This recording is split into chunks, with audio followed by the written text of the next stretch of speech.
Good morning बच्चों, good evening. जब भी आप देखिए वीडियो को उस समय के लिए, दोनों समय के लिए बोल दिए।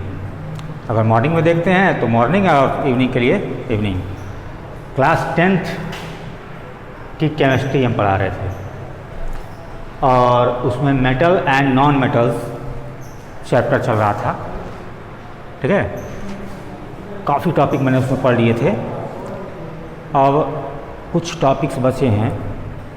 देखिए, अलॉयज, कोरोजन और रस्टिंग, तीनों अलग अलग चीज़ है। ये दोनों नियर अबाउट सेम है, ये दोनों नियर अबाउट सेम है, लेकिन ये तो अलग टॉपिक है।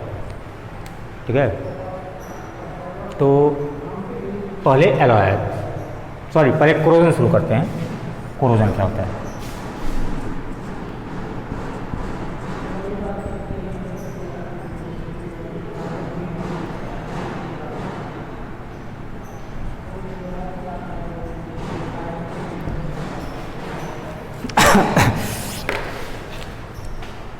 होता क्या है, कोई भी अगर रिएक्टिव मेटल, किसी रिएक्टिव मेटल को हम फ्रीली छोड़ देते हैं, ठीक है, तो उस रिएक्टिव मेटल की जो सरफेस होती है वो एक्टिव होने की वजह से एयर और मॉइस्चर के कांटेक्ट में आने पर रिएक्शन करती है। ठीक है, रिएक्शन करने से कंपाउंड बनाती है। उसका उस सरफेस का जो रिएक्टिव है, जैसे आयरन वगैरह है, कापर है, एल्युमिनियम है, जिंक है, जब ये कांटेक्ट में आते हैं एयर के या वाटर वेपर के या मॉइस्चर के, तो वो क्या बनाते हैं? एक कंपाउंड, उससे रिएक्शन करके कंपाउंड बनाते हैं और उसकी सतह पर बने रहते हैं सरफेस पर, जिसके वजह से वो जो मेटल होता है वो टर्निश हो जाता है। ठीक है, टर्निश हो जाता है और हमको डल फील होती है। वो क्या होता है? डल दिखाई पड़ता है। ठीक है ना, वही प्रोसेस जो होता है वो कोरोजन कहलाता है। ये प्रोसेस आयरन में कंटिन्यू होता रहता है। ठीक है, मैंने आपको इसके पहले कई वीडियो में बताया है कि हर मेटल जो होता है वो रिएक्ट करने का अलग अलग उसमें एक्टिविटी होती है। कोई बहुत फास्ट करता है, कोई उससे स्लो करता है, कोई उससे स्लो करता है। को अरेंज किया गया है किसमें? रिएक्टिव मेटल सीरीज़ में। ठीक है ना, तो उसी हिसाब से मैंने बताया कि इसमें क्या होता है, सारे के सारे जो मेटल होते हैं उनके अपर सरफेस पर जब एयर, जो रिएक्टिव मेटल्स होते हैं उनके अपर सरफेस पर, आउटर सरफेस पर जब एयर कांटेक्ट में आता है तो क्या होता है? वो एयर या मॉइस्चर या वाटर, तीनों में से कोई भी आता है तो फिर उससे वो रिएक्शन करता है, उसके सरफेस पे उसको रिएक्शन करता है, जिसकी वजह से वह कंपाउंड बनाता है। और कंपाउंड बनाने से वो टर्निश, वो सरफेस टर्निश हो जाता है, टर्निश, और हमको डल दिखाई पड़ जाता है। ठीक है, तो ये प्रोसेस आपका कंटिन्यू होता रहता है। किसमें? आयरन में, केवल आयरन में कंटिन्यू होता है। बाकी में तो अपर सरफेस पे जब कंपाउंड बन जाता है तो वो रुक जाता है। जैसे आप प्लेन है, प्लेन में एरोप्लेन, उसमें हम एल्युमिनियम का प्रयोग करते हैं। वाई? क्योंकि जो एल्युमिनियम जब एयर और मॉइस्चर के संपर्क में आती है तो ऊपर एक एल्युमिनियम ऑक्साइड का लेयर बना देती है। अब जब एक लेयर बना लेती है, मान लीजिए कि ये एल्युमिनियम है, इसके ऊपर लेयर बन गई है, तो बाकी का जो एयर और मॉइस्चर है उसके अंदर एंट्री नहीं करता है, याद रखिएगा, जिसके वजह से अंदर की जो परत होती है वो डिस्ट्रॉय या टर्निश या डल नहीं होती है। ठीक है, इसीलिए एरोप्लेन में उसका यूज़ किया था। बट आयरन में ये कंटिन्यू होता रहता है। मतलब कि आयरन को जो फ्रीली हम छोड़ते हैं एटमॉस्फेयर में तो क्या होता है, वो एयर के या वाटर के कांटेक्ट में या मॉइस्चर कांटेक्ट में आता है तो रस्ट बनाता है। रस्ट मतलब कि फेरिक ऑक्साइड बनाता है, जो एक धूल मिट्टी की तरह उस पर लेयर जमने लगती है। लेकिन बाकी मेटल में तो जब सरफेस बन जाता है तो रुक जाता है, लेकिन आयरन में ये कंटिन्यू होता रहता है और कंप्लीट आयरन डिस्ट्रॉय होता है।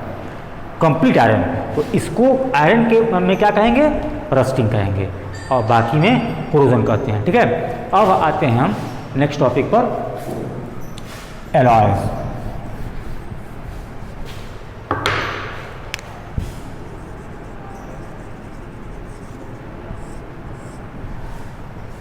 ठीक है, तो होता ये है कि जितने भी आज तक हमको एलिमेंट प्राप्त हैं पीरियोडिक टेबल में, 119 लगभग हमको, 118-19 लगभग ज्ञात है हमको, उसमें जो सारे के सारे एलिमेंट हैं उसको 4 भागों में बांटा गया है। ठीक है, कौन कौन से 4 भाग हैं? S block, P block, D block और यह ब्लॉक। ठीक है, अलग अलग प्रॉपर्टी, अलग अलग उसकी आउटर वैलेंसी वैलेंसी और आउटर जो उसका सेल है उसमें इलेक्ट्रॉन की पोजीशन की वजह से इसको अलग अलग ब्लॉक में डिवाइड किया गया। ठीक है, तो इसमें जो डी ब्लॉक के एलिमेंट हैं उनका आउटर 2 ऑर्बिटल जो होता है वो अनफिल्ड होता है, और इन सारे के सारे जो एलिमेंट होते हैं उनकी रेडियस जो होती है उनकी लगभग सेम होती है। एग्जैक्ट सेम नहीं बोल रहे हैं, लगभग सेम होती है, रेडियस सेम होती है, जिसके वजह से वो आसानी से आपस में मिक्स हो जाते हैं। मिक्स हो जाने का मतलब ये हुआ कि आपस में दोनों में ज्वाइंट हो जाएंगे और एक नए तरह का मेटल बनाते हैं जिसको हम एलॉय कहते हैं। जैसे रोल्ड गोल्ड है, ठीक है, पीतल है, ठीक है, स्टील है, स्टेनलेस स्टील है, ये सब क्या है, एलॉय आते हैं। ठीक है, ये सब एलॉय आते हैं जो 2 या 2 से अधिक मेटल को मिल करके एक नया मेटल बनाते हैं और उसे हम क्या कहते हैं, एलॉय कहते हैं। इसके डिफरेंट एग्जांपल्स हैं, उसको हम नोट कर रहे हैं। हाँ, तो बच्चों मैंने जैसे एलॉय के बारे में बताया, एलॉय क्या बताया था मैंने, 2 या 2 से अधिक भी अलग अलग परसेंटेज में, 2 या 2 से अधिक अलग अलग परसेंटेज में अगर हम डी ब्लॉक के एलिमेंट्स को आपस में मिक्स करते हैं, डी ब्लॉक एलिमेंट्स या मेटल्स को हम मिक्स करते हैं, तो वो क्या बनता है, एक नए तरीका का मेटल देता है। वो क्या कहलाता है, एलॉय कहलाते हैं। जैसे आप लोगों ने घर में देखा होगा, गिलास होती है स्टील की, कई कंटेनर होते हैं, बर्तन होते हैं स्टील के, ठीक है, सिक्के बनते हैं, ठीक है, वो सब क्या है, एक एलॉयज हैं। मैंने कुछ दिया है, जैसे सोल्डर है, सोल्डर किससे मिलकर बना होता है, लेड और टीन से। अमलगम्स जो होता है वो रिएक्टिव, मोस्ट रिएक्टिव, जैसे सोडियम है, ठीक है, मैग्नीशियम है, पोटेशियम है, ये सब जब मरकरी के साथ मिक्स होते हैं तो क्या बनाते हैं, अमलगम बनाते हैं। सॉरी, एक ब्रास होता है,